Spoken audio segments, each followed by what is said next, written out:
کہ جامعہ ترمذی میں صحیح سند کے ساتھ یہ حدیث ہے کہ نبی علیہ السلام نے فرمایا جو شخص یہ خواہش کرے کہ وہ قیامت کو اپنی آنکھوں سے دیکھ لے، یعنی قیامت کے دن کا نقشہ کیا ہوگا، وہ منظر کیا ہوگا، تو وہ قرآن کی 3 صورتیں سورہ التکویر اور سورۃ الانفطار جو آج ہم پڑھیں گے، اور تیسری سورہ انشقاق وہ بھی آج ہی آ جائے گی انشاءاللہ، اس کو پڑھ کے دیکھ لے۔ اس کے اندر اللہ تعالیٰ نے قیامت کے دن کا نقشہ کھینچ دیا۔ اعوذ باللہ من الشیطان الرجیم، بسم اللہ الرحمن الرحیم۔ اذا السماء انفطرت، جب آسمان پھٹ جائے گا، وَإِذَا الْكَوَاكِبُ انتثرت، اور جب ستارے بکھر جائیں۔ میں نے پہلے بھی کئی دفعہ یہ چیز عرض کی ہے کہ یہ پورے کا پورا جو گلیکسیز کا سسٹم ہے یہ گریویٹیشنل فورس کے اوپر ڈیپینڈنٹ ہے، اور قیامت کے دن اللہ تعالیٰ اسی فورس کو ڈسٹرب کرے گا تو اس کی وجہ سے ہر چیز تل پٹ ہو جائے گی، آسمان پھٹ جائے گا، ستارے بکھر جائیں گے۔ وَإِذَا الْبِحَارُ فُجِّرَتْ، اور سمندر بہنے لگے گے۔ پہلے بھی کئی دفعہ یہ چیز عرض کی ہے کہ آتش فشاں کا جو نظام ہے اس کرۂ ارض کے اندر، یہ اللہ تعالیٰ کی قدرت کا بڑا غیر معمولی ایک مظہر ہے، اور سمندروں کے اندر جب آتش فشاں پھٹتے ہیں اور لاوا سمندر اگلتے ہیں تو اس کی وجہ سے سمندروں کے اندر ویوز پیدا ہوتی ہیں، وہی سونامی کی فارم میں آ کے ٹکراتی ہیں، اور اسی کی وجہ سے جب یہ آتش فشاں اپنا لاوا اگلتے ہیں تو اس لاوے کی وجہ سے کئی ایک آئرلینڈز وجود میں آ جاتے ہیں، نئے نئے جزیرے وجود کے اندر آتے ہیں۔ اب آپ یہ امیجن کریں کہ قیامت والے دن جب اللہ تعالیٰ اس زمین کو کھینچے گا، وَإِذَا الْأَرْضُ مُدَّتْ، اور آگے پھر آگے جاتا ہے کہ اللہ تعالیٰ جو ہے وہ زمین کو جو ہے وہ کوٹے گا اور بالکل فلیٹ کر دے گا جیسا کہ اللہ تعالیٰ چاہے گا، تو اس کی وجہ سے زمین کا جو لاوا ہے یہ باہر نکلے گا، یعنی جو سائنٹیفکلی ہمیں چیز سمجھ آتی ہے واللہ اعلم۔ اور جب زمین کا لاوا اتنی کثرت کے ساتھ باہر نکلے گا تو یہ جتنے آپ کو سمندر نظر آ رہے ہیں یہ سمجھ لیں بہت بڑی بڑی ایک دیگیں بن جائیں گی جن کے نیچے آگ جلی ہوئی، اور جب یہ پھر پانی ابلے گا تو پھر یہ باہر نکلے گا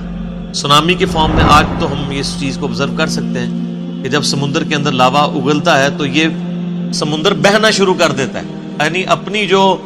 باؤنڈریز ہیں اس سے بھی باہر نکل کئی کلومیٹرز تک کوئی بھی راستے میں چیز آتی ہے وہ بچتی نہیں۔ تو یہ اسی نقشے کو کھینچا جا رہا ہے کہ قیامت والے دن سمندر جو ہیں وہ بہنا شروع کر دیں گے، یعنی اس طرح ان کے نیچے گرمائش والا معاملہ ہوگا۔ وَإِذَا الْقُبُورُ بُعْثِرَتْ، اور جب قبریں زیر و زبر کر دی جائیں گی، اکھاڑ دی جائیں گی قبریں، ظاہر ہے قبروں سے مردے باہر نکلیں گے، اور پچھلی صورت میں ہم پڑھ چکے ہیں کہ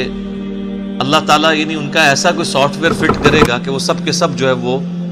میدان محشر کی طرف جمع ہونا شروع ہو جائے۔ عَلِمَتْ نَفْسٌ مَّا قَدَّمَتْ وَأَخَّرَتْ، ہر جان لے گی جو کچھ اس نے آگے اعمال بھیجے تھے یا پیچھے چھوڑ کر آیا تھا اپنے اثرات، یعنی کئی لوگ ہیں وہ اپنے اعمال تو آگے بھیجتے ہیں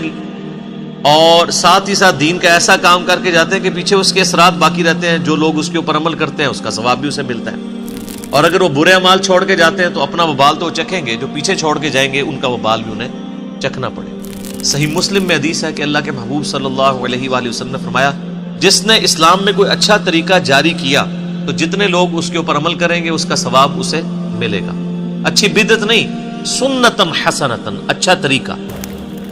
جیسا کہ میں کہتا ہوں امام بخاری نے ایک اچھا طریقہ جاری کیا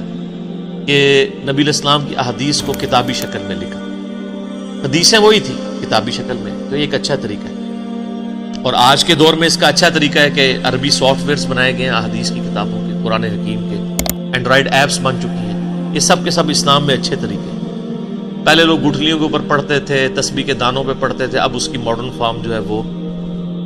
الیکٹرانک کاؤنٹر کی شکل میں، یہ اسلام میں ایک اچھا طریقہ ہے۔ تو جس نے اسلام میں اچھا طریقہ جاری کیا، جتنے لوگ اس پر عمل کریں گے اس کا ثواب اس کو ملے گا اور ان کے اپنے ثواب میں بھی کمی نہیں ہوگی، اور جس نے اسلام میں برا طریقہ جاری کیا تو جتنے لوگ اس پہ عمل کریں گے اس کا وبال اس پہ ہوگا اور ان کے وبال میں بھی کمی نہیں ہے. یہ حدیث صحیح مسلم میں. اور صحیح مسلم میں ایک اور حدیث ہے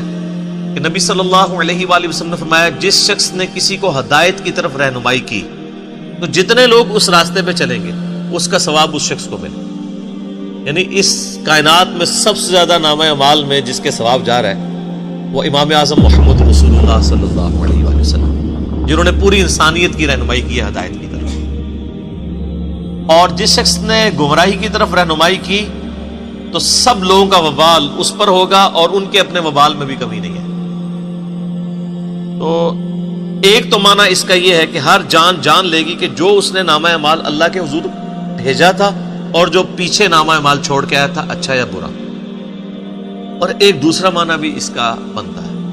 عالمت نفس ما قدمت و اخرت. ہر جان جان لے گی کہ جو کچھ اس نے مقدم رکھا اور جس چیز کو مؤخر کیا, جس چیز کو اس نے پرائورٹی دی اور جس نے اس کو پرائورٹی نہیں دی, کس چیز کو. یعنی ایک شخص دنیا کی زندگی کو ترجیح دیتا ہے اور اللہ کو اور آخرت کو پیچھے ڈال دیتا ہے, تو وہ شخص پھر وہ دیکھ لے گا کہ دنیا میں جو اس نے ترجیح دی تھی نا دنیا کی زندگی کو اور اللہ کو پیچھے ڈال دیا تھا اس کا وبال چکھے. اور جس نے اللہ کو ٹاپ پرائورٹی دنیا کی زندگی میں ترجیح اول مانا, یعنی اللہ کو آگے رکھا دنیا پیچھے رکھی, تو اس کی جزا بھی. تو یہ دونوں معنی بیک وقت درست ہیں. عالمت نفس ما قدمت,